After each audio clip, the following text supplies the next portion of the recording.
disperse immediately or you will be subject to arrest. Do it now. A boss ain't nothing but a thief on a time loan. 128-bit war, you play Nintendo.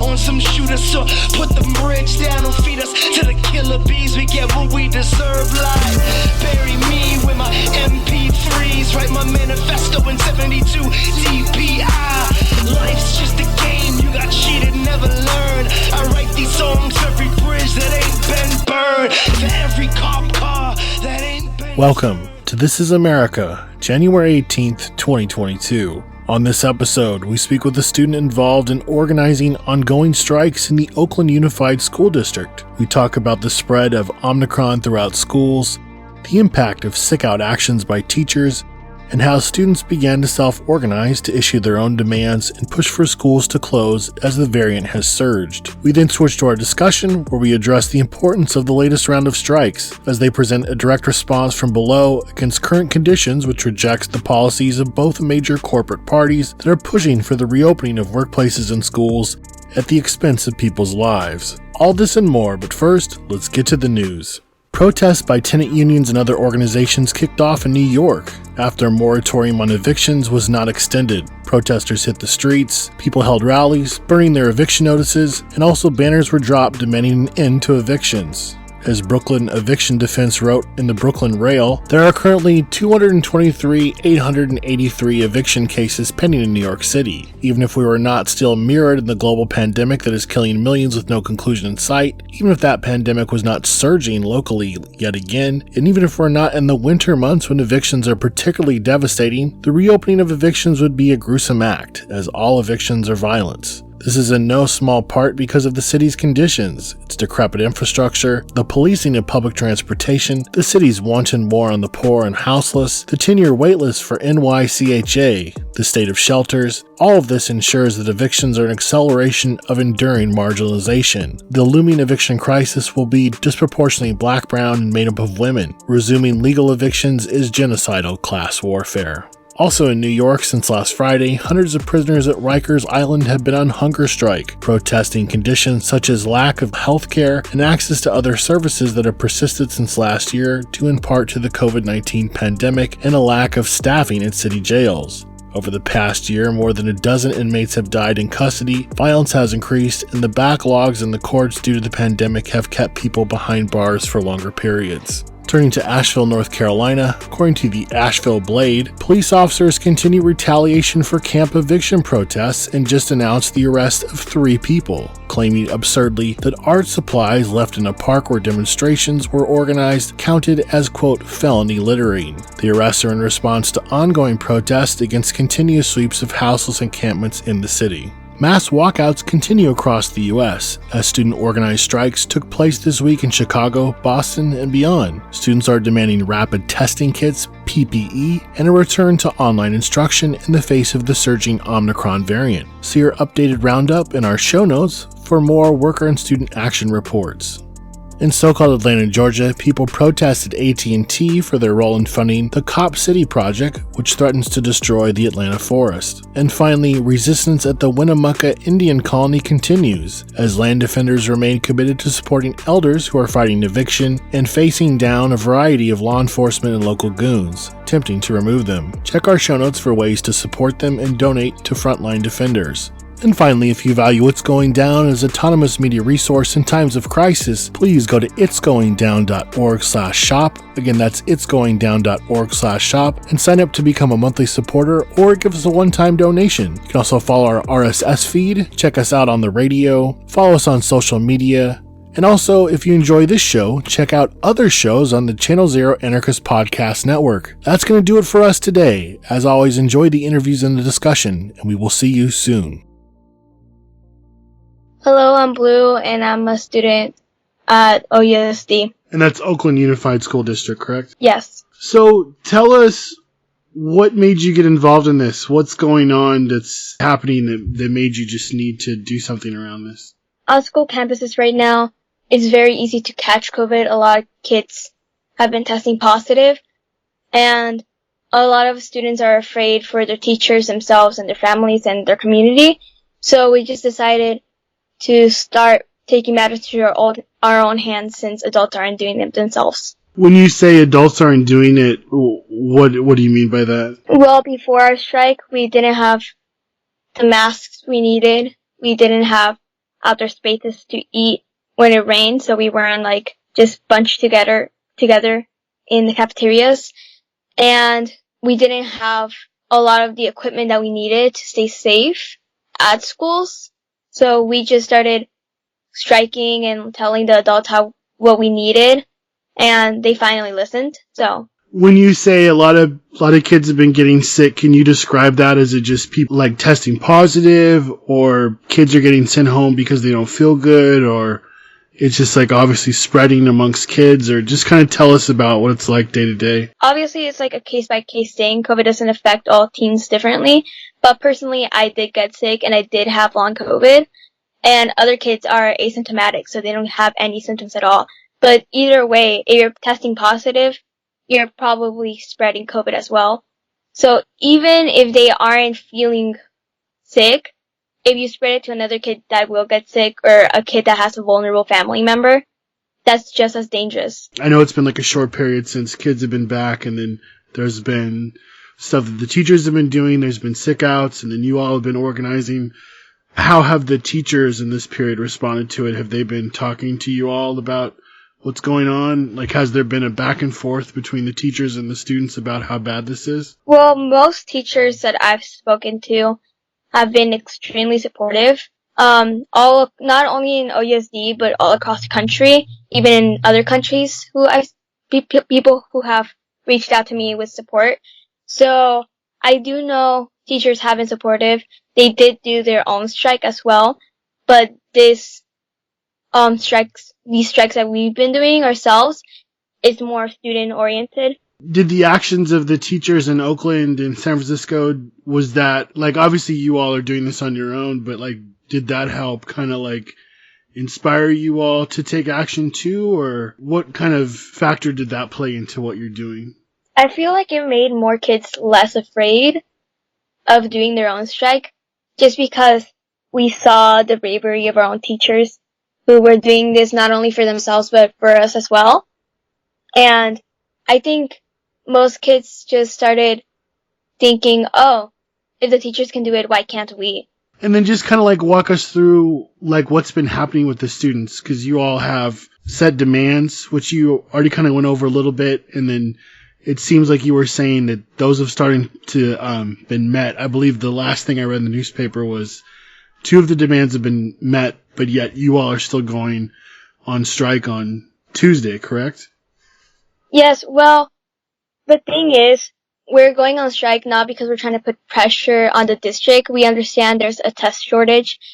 We are very grateful for our district and what they've done for us. We do understand that they've been doing their best, but it's still not safe to come to school if we don't have the testing available.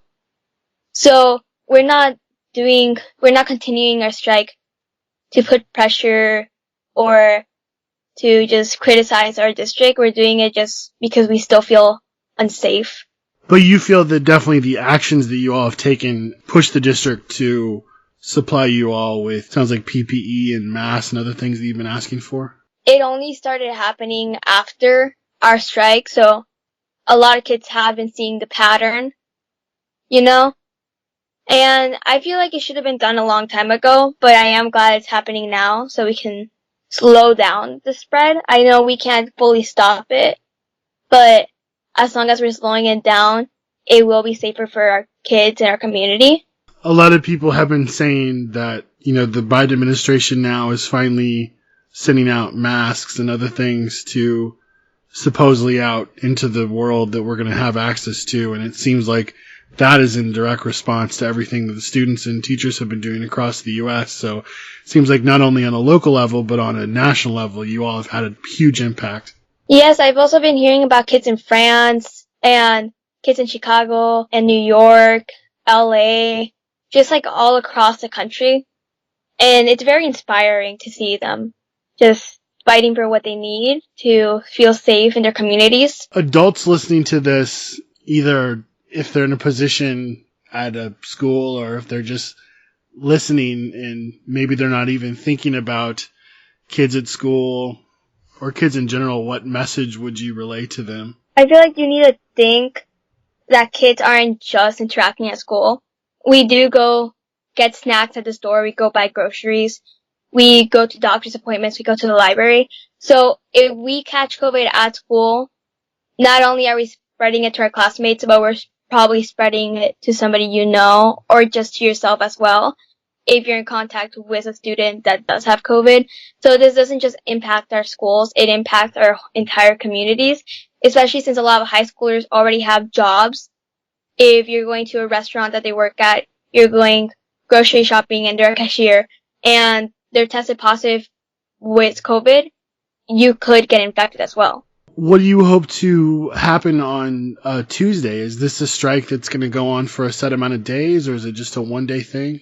We're just trying to go on strike until cases go down because schools being open is a big thing that's causing the spread to, get just spread around faster around our communities. We're also trying to just feel safe. That feeling of safetiness for our kids is very important. I understand, again, there's the mask test shortage. This district can't do much until, people in higher power, just give us more tests for the kids. But if we don't go to school, I feel like it will slow down the spread a bit more. Well, anything else you want to say or talk about? Where can people go to get more information about the strike, or can they follow updates somewhere online? So on our Instagram, we do post a few updates. It's OUSD student strike. And on our Twitter, I know that updates are a bit more frequent there than they are on Instagram just because it takes a bit longer to make posts on Instagram. So go follow OUSD strike on Twitter as well. I also wanted to put a quick message out there. If you believe that we shouldn't close down schools because only sick people with disabilities or illnesses are dying, I want to point out that's eugenics, and that argument is not valid in my eyes and in many people's eyes. So I just wanted to point that out because I see it being used a lot to keep schools open, and you're practically saying that my baby sister should die so we can keep schools open and not lose money. Let's also not forget that long COVID is a thing. Even if you do have COVID mildly, it could affect a lot of things. I had vertigo, so that means I was fainting and dizzy.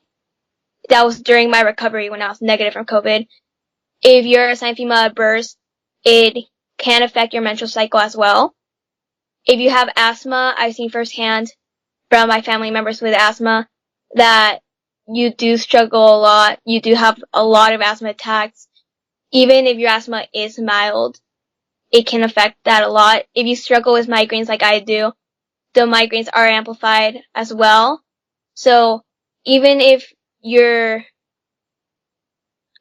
sick with COVID and you're not feeling too bad, do remember that the recovery is still something you have to think about, especially if you do already have existing health problems, even if they are very minor. Well, thank you so much for joining us. Good luck on Tuesday and everything else that you all are doing. It's definitely having a massive impact. Yes, thank you.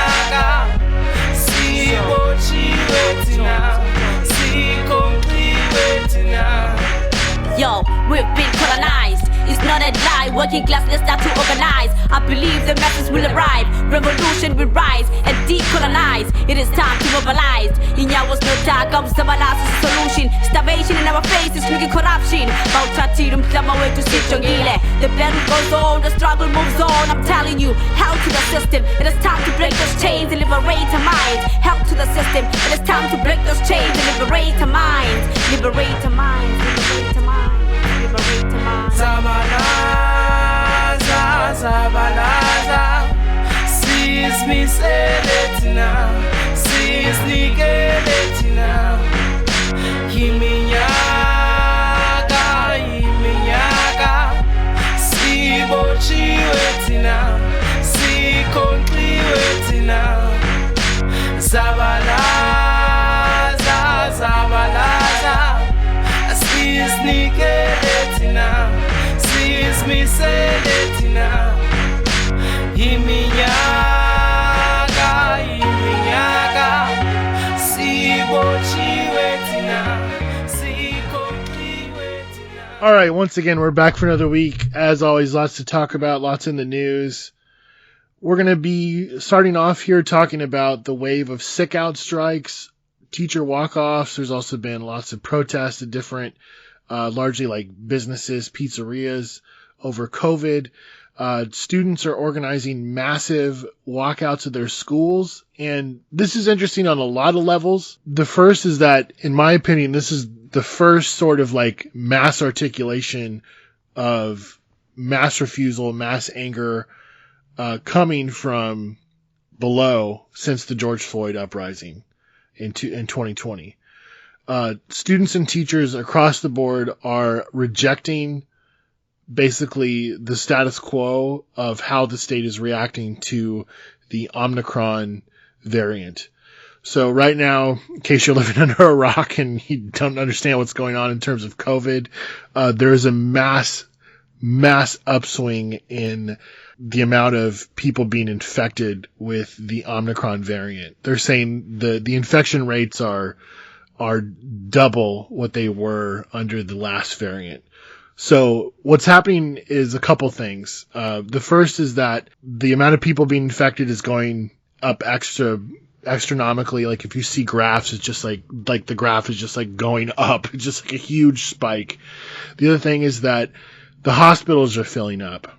And because so many nurses and other people have either they are sick themselves or they have been laid off or they've just walked off the job as part of this great resignation. They said, we just can't do this anymore.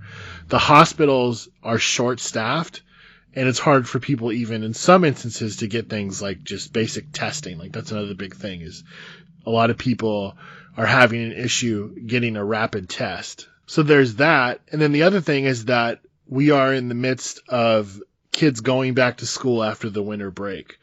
So right when there's this huge explosion of Omicron infections, kids are going back to school.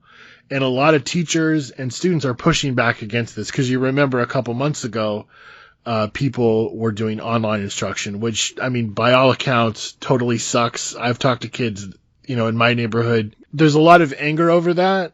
People don't like the online stuff, but at the same time, the idea of basically being forced into these, confined spaces, whether it's like getting on a bus to go to school, sitting in a classroom, eating lunch, like in the LA school district, which is a massive school district, they did a test before kids went back, like tens of thousands, I think upwards of about 70,000 people, both teachers and students tested positive for Omicron. So imagine that across the country, you have tens of thousands of people flooding back into these school districts that are testing positive. I mean, how easy is it for students and kids to infect each other? And kids especially too, like even if they're just carrying the virus, if they're sharing no symptoms, because remember, a lot of kids haven't been able to get any sort of inoculation yet. They haven't been able to get the vaccine, or there is no vaccine to give them because they're so young. They can potentially give it to teachers who then can take it back to their families and then spread it amongst their community. So, I mean, this is a mass spreading event, potentially sending kids back to school. And when you factor into the equation that like, double the amount of people getting infected, even if the number of deaths is lower than it was before, if the infection rate is double or higher, then you're going to have the same amount of deaths. And a lot of people are dying still. I mean, we're already upwards now of almost 900,000 people if we haven't already reached that number, which is devastating. Like there was somebody that stated something on Twitter, like if you're in your 20s now, like more people have died now because of the coronavirus in the United States than have died because of like murder your entire life, which is just a devastating number. I mean, that's just, it's real. So what's been happening? Well, starting in Chicago, there was a mass sickout. So a sickout is when basically a group of workers, instead of basically going on strike through their union, they basically all call out sick at the same time. So it's essentially like a wildcat strike, but you're kind of using the law to kind of get around like calling an official strike. So all these teachers called out on strike. Well, what happened is that Lori Lightfoot, who's the Democratic mayor of Chicago, said this is an illegal wildcat strike and said, we're going to basically come down hard on you and we're going to force you back to work. So the union and the mayor basically sat down and they fought with each other, and now they basically forced the teachers to go back to work. And actually the Biden administration came out and said, like, we agree with the mayor. And what's even more ironic is that in the midst of these conversations between the mayor and the union, the mayor came out and said that she, in fact, had been infected with COVID-19. So it just kind of like shows the degree of just how far this thing is spreading. So so while this is happening, the kids said, well, like, no, fuck this. We're going to push back on this, and we're going to organize our own sick-out strike, and we're going to organize this massive walkout. And then you had, at the same time as this is going on, this revolt spreads then to the school district in New York. And you had a massive system-wide walkout. Thousands of kids walked out. I mean, there were photos of just like empty, cafeterias and stuff, kids walking out through different cities across the system there. And then in the Bay Area, you had sick-out strikes in both San Francisco and Berkeley. And this is San Francisco and Oakland.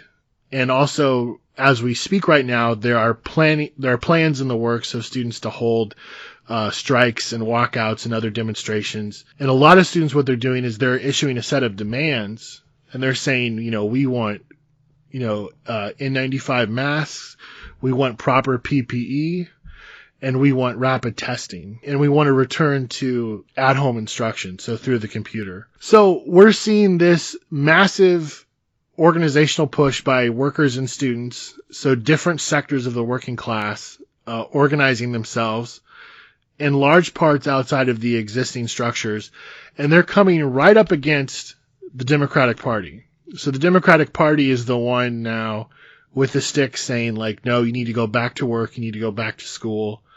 We don't care if people are dying. What's important is the economy. What's important is that GDP continues to trickle upwards. What's important is that, there not be an economic crisis. What's important is that the supply chains get fixed, and so on and so forth. And in fact, like even, the beloved Dr. Fauci has said, like, we need people to go back to school because we've got to get people to go back to work.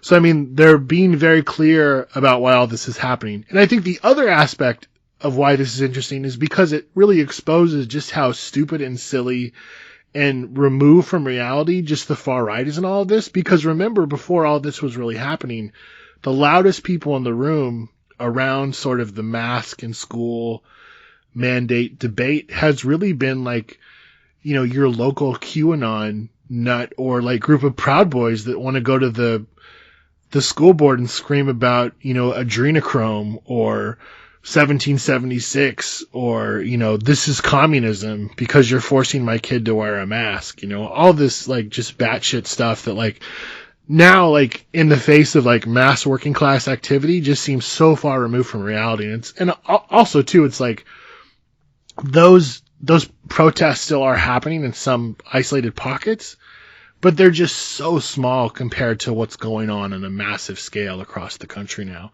that's changing this entire week, which just shows you how removed those people really are from, like, the mass of working people and, like, the self-organizing that's going on and people seeing what's happening and being like, yeah, I want to do that. Like, just as we were starting to record, an article came out saying that there's going to be a sickout, or there's going to be a walkout by students in Seattle tomorrow, which is a massive school district. It's the biggest one in Washington state. So, I mean, this is a big deal.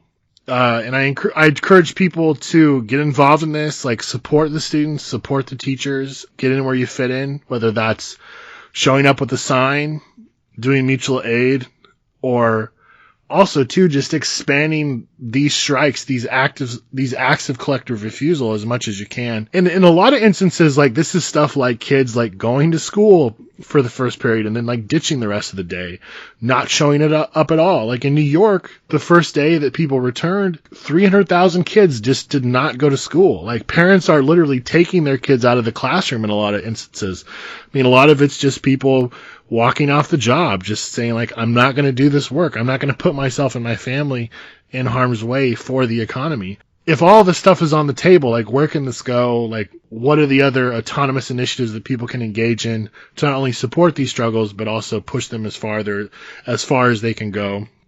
And also push back against the state and its attempts to basically rein everybody in, because that's exactly what's happening. Yeah, I mean, I think the thing that strikes me most here, and I'm just looking at some of the numbers, right? So, like, 845,000 people have died as of today from COVID. The total U.S. population is 329 million, right? So that means that roughly 1 in every 350 people have died from COVID.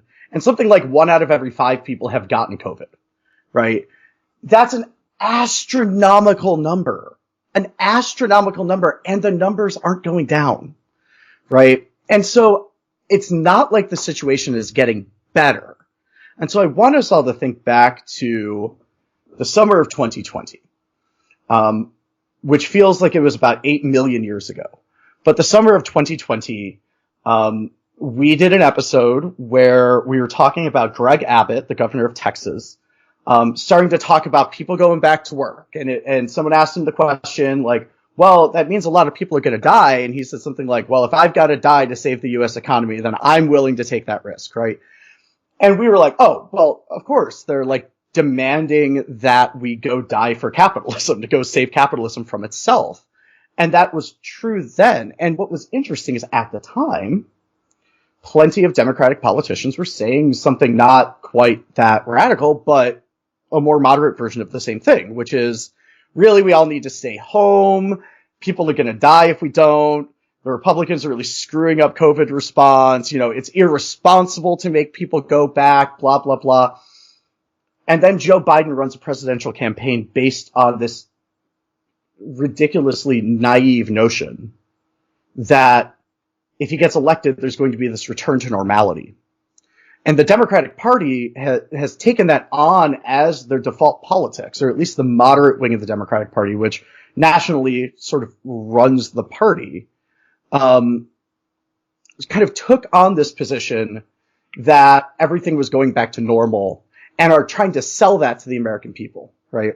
Well, tried to do that during the presidential campaign. They continued to try to do that afterwards. They were like, oh, Biden's in office. Look how much better COVID's getting, which the numbers weren't actually changing all that much. And, but now we're getting into midterm time.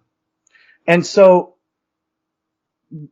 there's a commonality here that is really important to, I think, point out. And it's not being pointed out in fact, I have yet to read a single analysis piece which talks about this. When Trump was in office, there was very clearly an attempt to either completely deny the existence of or downplay the severity of the pandemic. That attempt got more and more and more acute the closer and closer we got to the election. Because what was happening is that Trump was trying to convince people that everything was okay and that they had solved the problem, right? And so if the situation was getting worse, very obviously they couldn't have that argument fly. And at least, if the statistics are to be believed, there's at least a chunk of Americans that voted against Trump because of the COVID response and how poor it was. But now Biden's in office, right? When Biden gets into office, all of a sudden, the tune of every moderate Democrat in the country changes. And they all start talking about how things are getting better, the economy is recovering, less people are dying, so on, which, you know, was somewhat the case, but not in any meaningful way. And now here we are in a situation in which the Democrats are coming forward, and they've been trying to argue for the last year that they fixed the problem. It's done. Like, they fixed it. They solved the pandemic. They fixed all the problems of Donald Trump. We're back to normal. When very obviously that's not true. And so their entire midterm strategy is grounded in the idea that we're back to normal now. And very obviously we're not back to normal now. And not only are we not back to normal, but there's a sense in which we are drifting further and further and further into the pandemic reality, right? The fact that the Democratic Party now are the ones sitting there saying, well, y'all need to go back to work, y'all need to go back to school, and they're saying that with a straight face, is something every single person in this country should call them to account for, right? The fact of the matter is now they are taking on exactly the same position that they criticize the Republicans for. Exactly the same one in a situation that's equally as dangerous for the same cynical political reason. And that, as far as I'm concerned, is absolutely unacceptable, right? I mean, we've had this discussion for a while during the pandemic, you know, and there's this kind of divergence between like the way a lot of anarchists in the US are approaching the pandemic versus the way a lot of like anarchists in Europe are approaching the pandemic. And the politics around the pandemic are very different. But in the States, the way that we've been talking about this whole time is, sure, the government is telling us to wear masks and do social distancing, but that's just a smart idea. And we can see how much that was actually the argument that people embraced. That it wasn't that we were just doing it because the cops were telling us we had to. It's that a lot of Americans were taking safety measures because they wanted to stay safe. And now that the state is telling us to do the opposite, people are still choosing safety. Right? That on some level, the response to the pandemic in the US was really fascinating in the sense that, through the combination of mutual aid projects and this sort of sense that we were kind of on our own during the pandemic, what's happened is we sort of built a mentality seemingly in a lot of parts of the US where, well, if the Democrats are going to tell us to go back to work, we're just going to tell them to, you know, shove it and just not go back to work. And we're going to stay safe even if they don't want us to. That's a really interesting shift. Like, that's a very interesting shift. And I would argue that that's almost unique in the world. There are probably a few other places that are like that. I think in New Zealand, the dynamics are somewhat similar, but like, that's not the case in most of the world. And so what we're seeing right now is we're really watching students and teachers being forced to take, you know, essentially autonomous direct action in the face of people that are supposed to be, at least ostensibly, trying to court their votes, going at them and trying to force them into dangerous situations, right? As far as I'm concerned, nobody should be taking risks that they don't want to take. And if that means we have to shut every workplace and school in this country down, then that's what we have to do. But the reality is that none of us need to go die for capitalism. And if capitalism dies as a result of us refusing to go back to work, then so be it. Because if the reality of capitalism is that we have to put ourselves in deadly circumstances so the economy can survive, the economy is the problem. It's not us, right? We always have to keep that in mind. And so for all these students that are going out there and doing this stuff, like, keep it up. Like, you all are, you know, you're showing a lot of other people the way right now.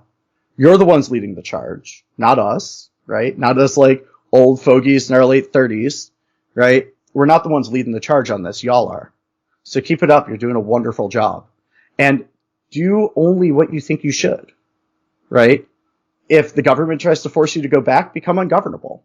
That's just the solution right now. And so big ups for everyone that's out there. Keep it up. This is a really important struggle. More so than I think a lot of people are giving it credit for. Yeah, totally. And if you are involved in organizing walkouts or strikes and you want to come on and talk about what's happening in your area, please get a hold of us, shoot us an email, shoot us a message on social media. We'd love to hear from you. And yeah, with that, let's go on to the next thing. You know, we wanted to talk about this refrain that we've heard on both the left and especially the right. You know, this past weekend with Patriot Front attempting to march in Chicago and then being shut down and then running back to their cars and then just seeing so many people on the right call them feds. You know, like people like the idiots at like the Gateway Pundit who are like buddy with Nick Fuentes and like those white nationalists, but these white nationalists that march to unite the right, they're feds. Right. Okay. It's just so silly. You know, this group that's like been written about and studied like since its existence. Like Patriot Front grew out of like the same place where Heimbach nerded out and all the people that went on to form Atomwaffen. That's where they started. Anti-fascists literally scraped that entire thing. You can go and read through all the messages if you want. You can see how all those groups developed. Like, you know, you had American Vanguard, which remember they turned into Vanguard America after one of their leaders messaged it's going down and said, I am willing to sell out other people if you take down my information. I don't know if people remember this, but there was a group called American Vanguard and they were doxxed by some anti-fascist group and they messaged it's going down like, please take down my information. And we said, well, sure, but you got to give us information about other people. And they did. And they basically snitched on Mike Enoch and all of them. And they were totally ostracized from the movement. And so that group, and their whole claim to fame is they would go into bars and they would tell people that their flag was like something for veterans, and they'd get people to pose with them, and they'd blur their faces, so they would attempt to make their group look larger. Brilliant strategy, by the way. Anyway, so they went from American Vanguard to Vanguard America, and that's the group that marched in Charlottesville and was part of the Nationalist Front. I mean, literally this group just got deposed during the Charlottesville trial. Like, Thomas Rousseau was up on the stand as a leader within that organization. And then after Charlottesville, lo and behold, they decided to rebrand once again. And as we chronicled on It's Going Down, when we outed Thomas Rousseau, he basically said, like, we're starting a new group. If you want to be a part of it, you know, message me and we're going to change our name to Patriot Front. And then all the people in Vanguard America went on to Patriot Front. And then lo and behold, we have the group that we have today that's known for putting up posters and marching around cities in unannounced, you know, nighttime marches and taking photos of themselves like they're badasses. And I don't know, we could spend a whole podcast too about watching their numbers decline and kind of what that means, but it's just fascinating that this charge of them being feds is suddenly like the way to like denounce people. And also too, it's so interesting because we are watching this January 6th thing play out. And like just today, like as we're recording this, Stuart Rhodes is being indicted on, you know, sedition charges. And like somebody on Twitter today, and no offense if this is you, if you're listening, but they said like, aren't the Oath Keepers an op or something like that?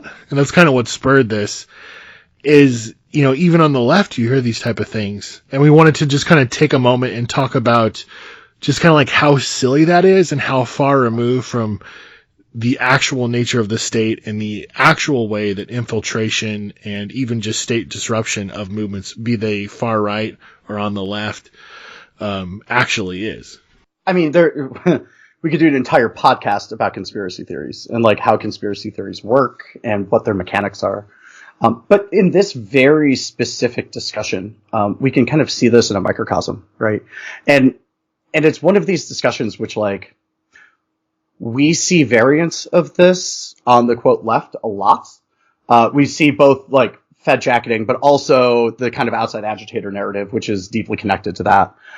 We saw that getting leveraged by Democrats during the uprising in 2020, right? Claiming that we were all outside agitators, professional anarchists, and like all this stuff, right? But on the right wing, something similar is happening in which like now all of a sudden it's a bad thing to be a Fed, right? I mean, these are the same people who fly Blue Lives Matter flags, right? So, we can never give the right wing credit for being consistent about much of anything. But what's happening is something really similar. And I want to kind of dive into what conditions those things sort of emerge from, and ultimately why those assumptions are really errant. And so all of these arguments about federal infiltration, about provocateurs, about all this stuff have roots, right?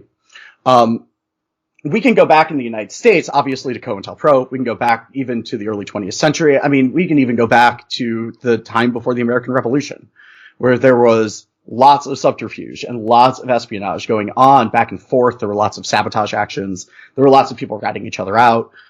There's a deep, deep, deep core of American politics that's really, really heavily grounded in paranoia. Not always bad paranoia, but paranoia, right? Always this, mysterious outside threat or something like that. And historically, for people that have been involved in radical politics, the state has been that malicious force, right? We've experienced infiltration. We have experienced entrapment.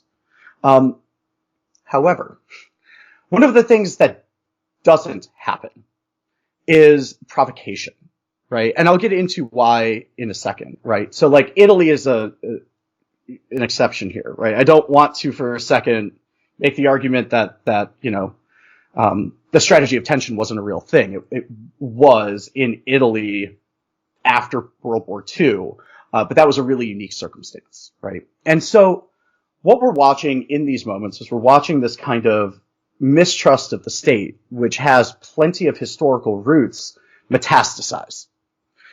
It starts to move in directions which become really damaging.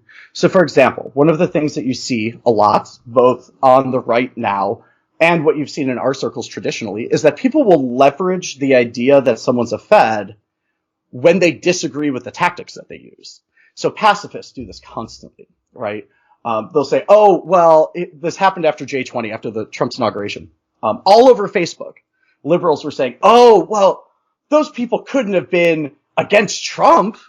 They must have been Feds, white nationalists, name whatever malicious other entity, right?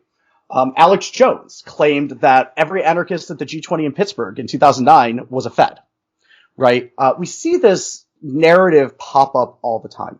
So in this narrative, something different happens.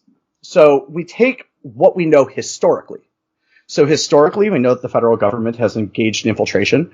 We know that they have escalated inter-organizational conflicts, right? We know that they have concocted plans and entrapped people before those plans come to fruition. But what they've never done, for example, at least in the recent past, is intentionally cause a situation to spin out of control. There's a basic reason why. So without getting too deep into this whole discussion of statecraft and policing, suffice to say that for police to operate, for laws to function, those laws have to be enforced as universally as possible, right? Obviously, if laws are not getting enforced, people stop obeying them, right? And so if no one's ever getting arrested for shoplifting, laws against shoplifting stop existing, essentially, right? If no one ever gets arrested for graffiti, there's really no laws against graffiti in a practical sense, right? And so laws function based on enforcement. But we know that numerically and logistically, the police are spectacularly limited in the amount of ground that they can cover. They might have a lot of firepower. They might have a lot of logistical support. They might have advanced communications. They might have all of these things. But on the level of what they can see at any given point, if you really compare the square footage of visibility to the square footage of their coverage area, it's very small. And so the way the police have to function is they have to project force through space. And they project force through space in such a way as to contain and de-escalate conflicts so they can maintain a tactical upper hand. Now, if we take a situation like January 6th, right, like let's just use January 6th as our example, which is one of these situations where even people like Ted Cruz are accusing the FBI of provoking what happened on January 6th. Very clearly, a lot of cops got injured that day. That did not end well for the state. That didn't end well very specifically because the amount of force that was able to be leveraged by the crowd exceeded the ability of the police on the ground to contain that force in some very basic way, right? They couldn't contain the conflict. They couldn't de-escalate the conflict. For those of us that are anarchists that have been in DC before, we know what it looks like for them to contain and de-escalate a conflict, right? What they do when we're marching in DC is they surround you with motorcycles. They march you through the streets. And then at least back in the day, they used to just like force you to go into a subway station so you would leave, right? When situations do sort of escalate generally, and you can see this in riot control tactics, police will pull out to a wide area. They will control points of interest that they need to control, and then they will slowly but surely surround the crowd, push it into a smaller and smaller space, limit their ability to continue to act, and slowly de-escalate them until they leave, right? That's not always how it feels when you're on the ground, right? De-escalation can look like getting tear gassed, because that gets you to leave, right? But at the end of the day, every single piece of crowd control literature, every single piece of literature about policing, every single piece about literature about statecraft, law enforcement, so on, is grounded in this idea that fundamentally what they are trying to do is they are trying to de-escalate conflict. Now, there are basic roots to this, right? Very obviously, states need to continue to operate. Really, their sole operating purpose is their own continuation. And if conflict expands and accelerates, that continuation gets threatened, right? If conflict accelerates outside of the control of police on the ground, that continuation gets threatened. And this is why, when we look at actual moments that cut right up to the line of provocation, right? So I'm thinking things like the Cleveland 4 case, or even the case with those guys up in Michigan right now. And there's been dozens of these cases in the Muslim community, right? There's always something really common amongst all those cases, which is that whole time, even though the feds are trying to escalate a certain group of people to do a thing, they're completely in control of the whole situation. And they always stop stuff before it actually happens. Just the idea. I mean, whether it's like in the situation of J6 or the uprising in Minneapolis, is just so absurd. Like, I mean, go to J6.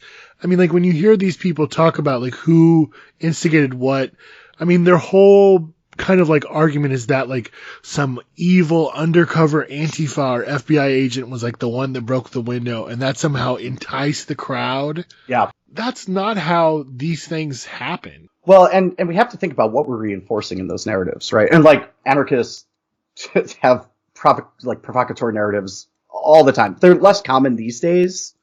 But I'll tell you, like 10 years ago, just constantly, it wasn't like people are infiltrating us. It's that people are provoking us to do things, right?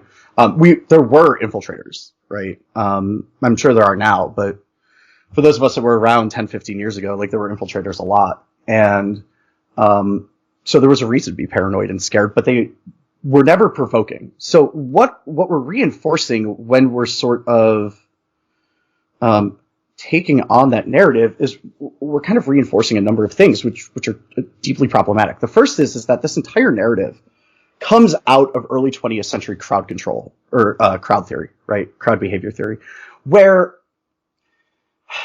at the time there was this general theory that when humans get into crowds, all of a sudden they lose their agency. Just magically, it just goes away. And they become these kind of passive beings that are just able to be swayed by emotion, right? Now, of course, what that posits is that people in crowds are sort of unthinking emotional beasts, right? And we have to think in the early 20th century, who was forming crowds at the time that these theories were being developed in elite institutions in academia? Well, it was unions. It was anti-racist protesters. It was suffragettes, right? It was people that were out there that, you know, for better or worse, more or less effectively, were trying to challenge things.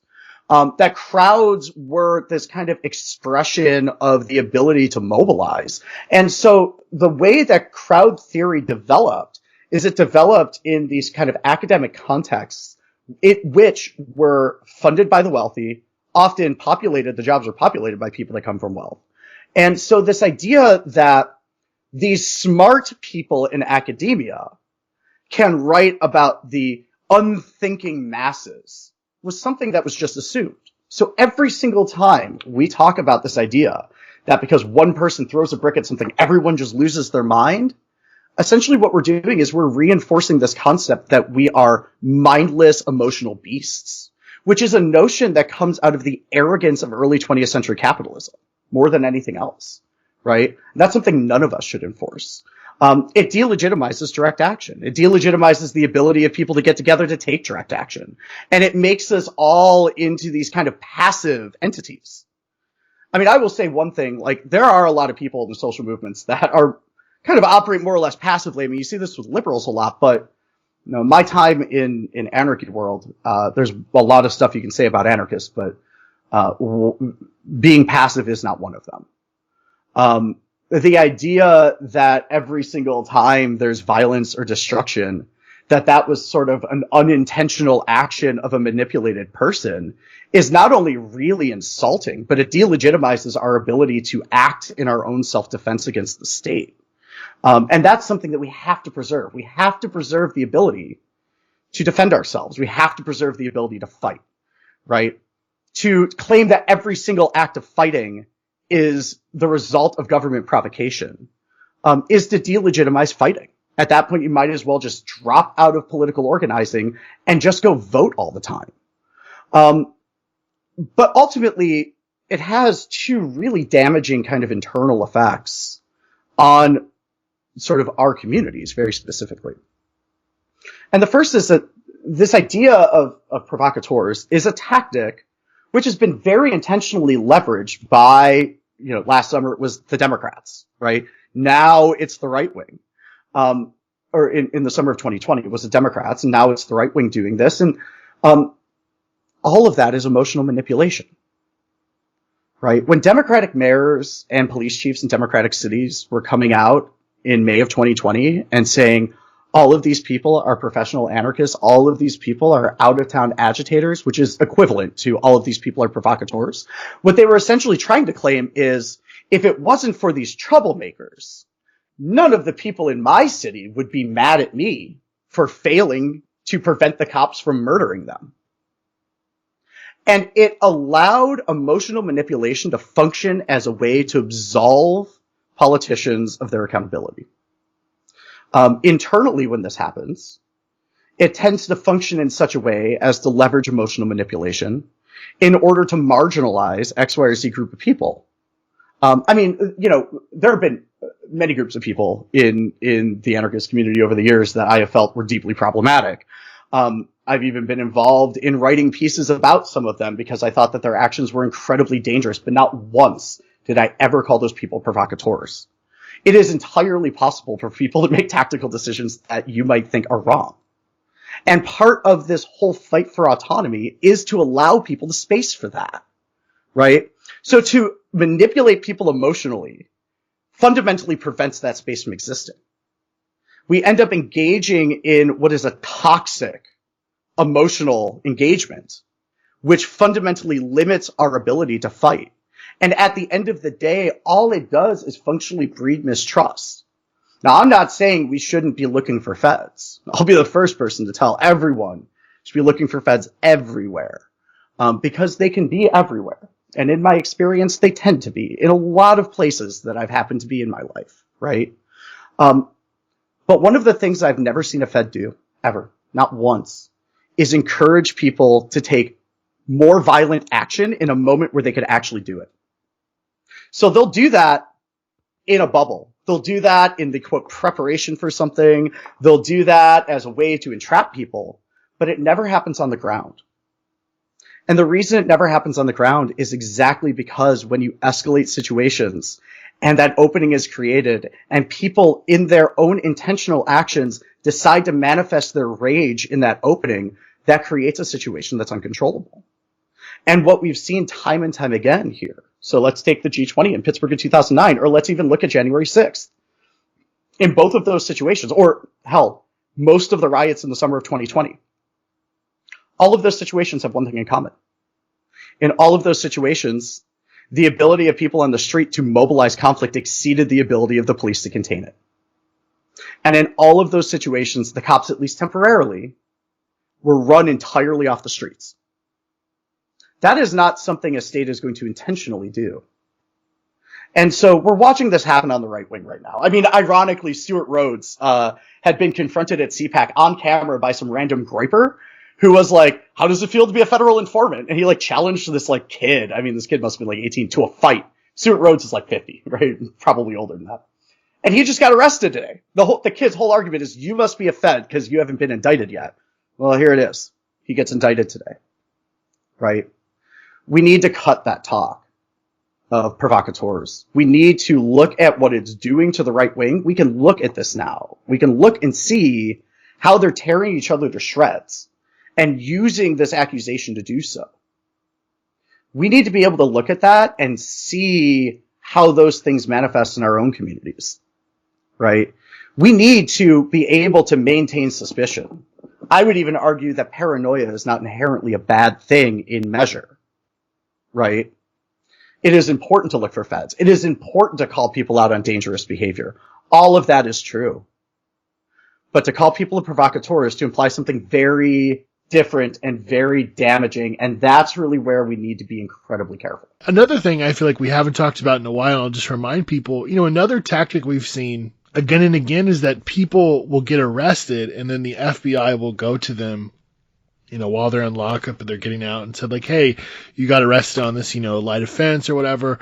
We can make this go away, but what we'd like you to do is we'd like you to basically have an open channel with us and, tell us about other protests that are coming up or like, basically just tell us what's going on in the scene or the movement or whatever. And, every once in a while, those people would get, calls or they'd get hit up about different demonstrations. There was actually, a woman that went to the mass mobilization against the neo-Nazis in Sacramento in 2016 that actually came forward after the demonstration and said, I was approached by the FBI to go to stuff like this and then, report back to them. And I basically ended up refusing. And there's a lot of examples of stuff like that, of people basically being approached by the FBI. I don't know if you remember that Michael Moore documentary, Bowling for Columbine, I think it was, where there's just one kind of clip where they talk about this small peace group in Central California, I believe it was Fresno. And it was just like a group of kind of like peace activists. And they found out after one of their members, or somebody they believe was a member, died in a motorcycle accident, that he was actually a police officer. And this is like right after 9/11. This is like 2003 or something like that.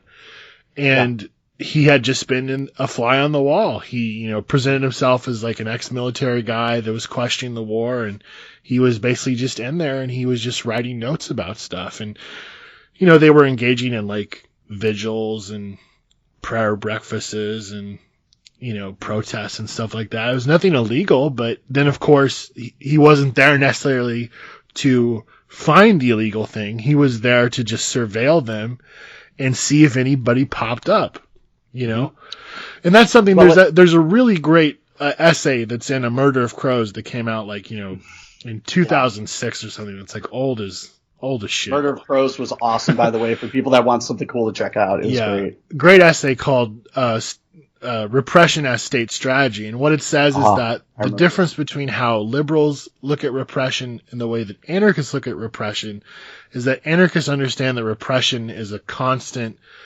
counterinsurgency method against the resistance that just happens all the time. And that repression is a constant and it's baked into the state. Liberals think that repression is something that happens when somebody goes out of line or does something bad. Essentially, it's the state either reacting or sometimes overreacting to something, but it's because it steps out of its bounds or, something happens. Basically, it's a reaction, and that they can basically sidestep that by staying within the bounds of the law and appealing to reason of established leaders and so on and so forth, making society progress into the kind of world that they want. And we know that that's bullshit, that the structures of power are there to basically enforce racial and wealth inequalities and to keep it that way. And that repression is basically there to find those pockets of resistance and smash them, not necessarily because they're there to stop terrorism or violence or something. I mean, if anything, I think that the rebellion and the growth of the fascist right should lay that plain. I mean, look what happened on J6. It wasn't like those people were hiding what they wanted to do. Like they were in chat chat rooms and Facebook groups across the country talking about murdering elected officials and killing Antifa and throwing Black Lives Matter people out of the helicopters. I mean, this is what they were doing 24/7. And there was a slow escalation. I mean, for God's sakes, in Michigan, they literally planned to murder, an elected official. And in Portland, they were talking about killing Ted Wheeler openly. They were, people in like Patriot Prayer in these groups would have Facebook Live events where they would talk about that. For them, like, they face no repercussions for that kind of speech, so they did it all the time. And when we do see provocation by the feds, like historically, right? So there is one instance in which provocation does happen, right? We saw this during COINTELPRO. It's when the feds use, say, fake letters or infiltrators to provoke violent action against other groups. We saw this really consistently with the FBI provoking violence against the Black Panther Party, trying to get other organizations to attack Black Panthers.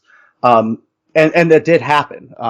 In fact, a couple of Panthers were killed. I forget the name of the organization, but it was in Los Angeles that it happened, where some Panthers were killed. That was provoked by a fake letter that was sent from the FBI. That does happen. But if we notice in all of those situations, it was never the fake letter says go attack a police station, right? Or the provocation is not fed in a protest throws a rock at a line of police. It's, hey people, why don't you go shoot each other? And so when provocation is being used, which there's no record of it being used in the recent past, right? But when it does get used in this way, when they do that, they're using the violence of one organization as a repression technique, right? What they're not doing is they're not using that provoked violence to escalate conflict against the state, right? These are the kinds of things that, we see concurrent arguments all the time when an action goes wrong and all of a sudden, it's because the federal strategies of repression aren't that complicated. They don't have to be, right? Every single question mark, gray area in a strategy for the state is a place where things can go wrong. And if you are an entity which continues its existence through the ability to contain conflict, the ability for things to go wrong is a significant problem that you're trying to mitigate constantly, not exacerbate, right? Now, we can see this on the level of just like basic statecraft theory. If we really look at, we can see this in Carl Schmitt. We can see this in Foucault, right? The state is not, as we view it, as many people view it, an institution of warfare necessarily. It manifests as war, right? We live in constant social warfare, but that war is being mobilized by the state in order to end itself. That at the end of the day, the state functions best when there's no conflict.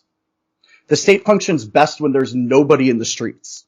The state functions best when there's no resistance, right? Ultimately, the role of the police is pacification. It's not exacerbation, but it's pacification. It's to stop us from fighting. It's to make us go home. It's to stop us from being angry, right? It's essentially to institute peace. When I was a senior in college, I wrote my graduate thesis, or my master's thesis about this. And the argument I made is that for years I considered myself a peace activist, right? An anarchist, yes, but as an anti-war activist, right? As someone who was primarily involved in the anti-war movement. As time went on, and I dealt with police repression more and more, what became incredibly clear to me is that this attempt to stop all conflict and formalize life within really, really, really specific lines, which is what is required for there to be, quote, peace, right? The absence of conflict. It requires sameness, right? It requires non-difference. At the point in which that's the case, in some way, none of us should be anti-war activists. We should be against states fighting wars. But what we're watching here is we're watching the state constantly mobilize warfare in order to end conflict. Or at least that's what they're attempting to do. That's what statecraft theory necessitates. To think that they're going to sit there and exacerbate and provoke things is an absurd notion.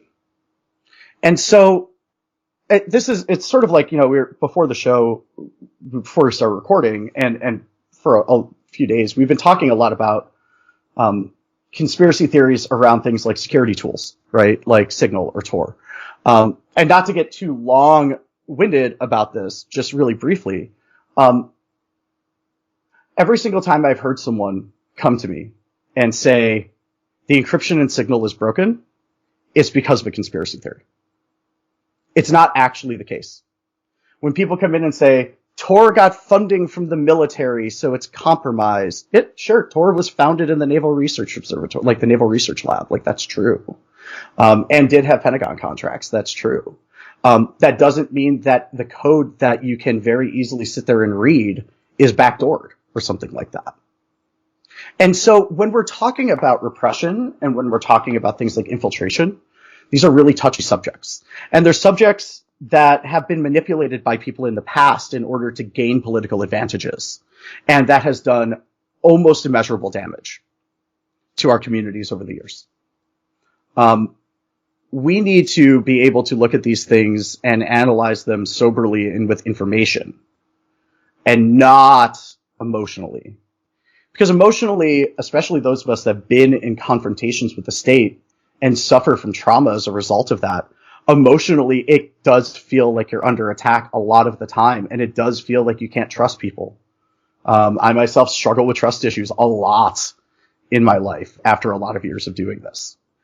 What I notice with these kinds of theories about getting trapped or about provocateurs on the streets, escalating situations, is that they often sort of emerge from a position in which something has gone wrong, or you feel really anxious about something, or something could go wrong.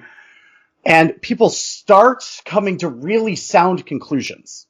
That person has really bad operational security, and they're really encouraging us to do some really bad stuff. The problem is that then the next step gets taken. And it's not, here's this person that's doing these things that are potentially dangerous and harmful, and we should probably disassociate ourselves from this person as a result. But it's not just that, it's that without any evidence at all, that person's a provocateur. Right? That's the point in which this goes from being an entirely productive process to being a largely destructive one. And if we notice that point, and this is where conspiracy theories become really relevant, it functions in the same way that a conspiracy theory does. So we have observable realities that we all have our own interpretations of, but there's something observable. And we can start to chain bits of information together. But what happens in conspiracy theories is you then end up with a massive logical leap to a conclusion. So we can take, let's take the Bohemian Grove conspiracy theory as an example, which is an Alex Jones related thing, although he took it from other people. But it's like, there is this campground called Bohemian Grove, I think in Washington State, where wealthy, powerful people do go to have a retreat every year. Like, that's a real thing. And every year they have a bonfire. And you can kind of see the bonfire from across the lake a little bit. So Alex Jones takes footage of that bonfire and he sees people moving in front of the fire and he goes, see, look at them. They're doing satanic dances in front of this fire so they can sacrifice children, and that's why they don't want us in there. Right? So it's observable, observable, observable, large logical leap based on suspicion, random conclusion. That's what made him famous. That is absolutely what made him famous. His documentary in 1998 on Bohemian Grove is why Alex Jones is a name that we know. Right? His entire career functions on this sort of epistemic structure in which very basic observable things and arguments that I think most of us would make lead to this point where there's this massive leap to a preconceived conclusion. Right? It's not just that, say an organization like the Bilderberg Group is a real thing. Like, that is a consortium of business people that meet every year and plan business strategy. That is true. The fact that it gets attached to anti-Semitic conspiracy theories is where the logical leap occurs.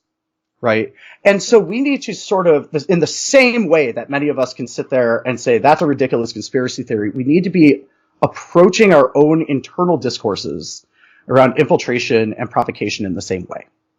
We need to be basing these understandings on observability. We need to be looking at situations based on what they are. For example, there have been many times in my time being involved in which someone has done something or said something that made everybody else very uncomfortable for a number of reasons. And I've had conversations with people after that, and they've been like, oh, I think that person's a Fed. And I'm like, I don't know one way or the other, but it doesn't matter. What they did was dangerous, and we need to not be working with them anymore, or we at least need to be talking to them about this. And I think that's a huge point that you're making, and we really need to really hinder on that. Stop looking for the Fed and focus on the behavior, because the behavior we can change and confront and deal with. You know, we can't prove someone is an undercover agent, you know, unless they die in a motorcycle accident that we read about in the newspaper the next day. Or we go to court. Yeah. Or someone gets arrested, we go to court. Yeah. Right. So, and again, we should all be working to improve our behavior in the way that we talk to each other, whether it's, you know, dealing with internal patriarchy or not to sound old, but to present a good set of practices for newer folks that are coming into things. There are some of us in this community, myself included, and a lot of the people involved in this project that have gone through some serious stuff. Right? I mean, we've seen some serious stuff. We've been around some serious stuff. We've watched infiltrators come and go. It happens. It happens a lot. And we're not in any way saying don't be suspicious of people. What we are saying is that in those situations, if we would have been less obsessed with who the Fed was, and more focused on good communication about what our needs and limitations are, most of those situations would have never happened to begin with. I think of the situation with Anna very specifically. This is at the G8 when it was in Georgia. And the story goes, and this showed up in an indictment, so I could talk about it, but Anna was running as a medic at the time, or pretending to be a medic, and always did. She always was a medic. So this G8 meeting was happening on this island off the coast of Florida, and the only way to this island, I forget the name of the island, Sea Island maybe, the only way to this island was a bridge. And of course, the cops had like 600 police on the bridge. So going to the bridge made no sense. But Anna's sitting there going, we should go to the bridge. Let's go to the bridge. And everyone else was sitting there going, is this person a Fed? They never went, wow, that's a really stupid idea. We should probably stop talking to this person. Right? This person does this all the time. They come up with these really wingnutty ideas all the time. People didn't disassociate from Anna because they couldn't prove that Anna was an informant. But they could prove that Anna was reckless and dangerous. And the mistake that was made is that reckless and dangerous wasn't enough for people back then, or at least for some of us. Right? We wanted to believe that people were good. We wanted to believe that even the people that were reckless had good intentions. You know, we wanted to believe that even though they were reckless, we could still work with them. And that really the only time that we would have to stop working with someone is if they were a Fed. And that was an errant assumption. This provocateur narrative reinforces that assumption. Right? It reinforces the idea that the only risk to our security is the state. And that's a simplistic understanding of our own operational security. Oftentimes, by the time we get to the point where the state is focusing on us, they've already gathered enough information to know that they need to. Oftentimes, that information comes from bad operational security. Right? It's not about even infiltrators. It's not about spying on our email. They read Facebook and Twitter. And so the provocateur narrative really prevents us from focusing on these fundamentals, right? On the right wing right now, it's tearing the right wing to shreds. And you can even see this like in the Stuart Rhodes indictment, which came out today. There's this, I mean, there are some gems in this indictment. We'll get to talk about it in a second, hopefully. But, like, for example, where did they get so many golf carts? Like, they keep riding around in golf carts. It's really weird. But right early on January 6th, there was this moment that they talk about in the indictment where people had stormed up the steps of the Capitol, and some Oath Keepers were up there, and someone smashed out a window, and one of the Oath Keepers texts Stuart Rhodes and goes, Antifa just smashed out a window. And he goes, I'm standing right here. Those were patriots. We should be celebrating this. And immediately they started arguing about it. Immediately, right? That is what that narrative does, right? Anyone could have sat there and said, oh, this got broken, I think that that's good or bad. Right? But instead what they did was they made the logical leap and fell into this place of accusation that distracted them from what was actually happening in front of them. That is the moment where often people end up in the most trouble. And so this idea that like on the right wing, every single person that does something you don't like is an op now, right? Is the way they put it. Like they're all ops. Patriot Front's an op. Stuart Rhodes is an op. The Oath Keepers are an op. Like everyone's an op on the right wing, apparently. We really need to avoid that. And there were elements of that creeping in during the uprising in 2020. You saw it coming from liberals mostly. And it often does come from liberals mostly. But we have to be incredibly aware, not just how those narratives play out in our immediate circles, but how those narratives shape other people's understandings of who we are. I got asked by my own parents after J20 whether or not the people that were there were all feds or white supremacists. My own parents. And I had to tell them I knew like over 100 people that got arrested at that protest. So like, no, they weren't. It literally took me being able to say that to walk my otherwise incredibly rational parents off the ledge there, right? It fundamentally damages our ability to be able to talk about fighting. It fundamentally damages our ability to be able to talk about security. And we need to be incredibly careful about it. This has been the It's Going Down podcast. Check itsgoingdown.org for daily updates, columns, action reports, and news. Go to itsgoingdown.org/shop to support us and follow us on all social media platforms. IGD, your daily resource for insurgent proletarian life.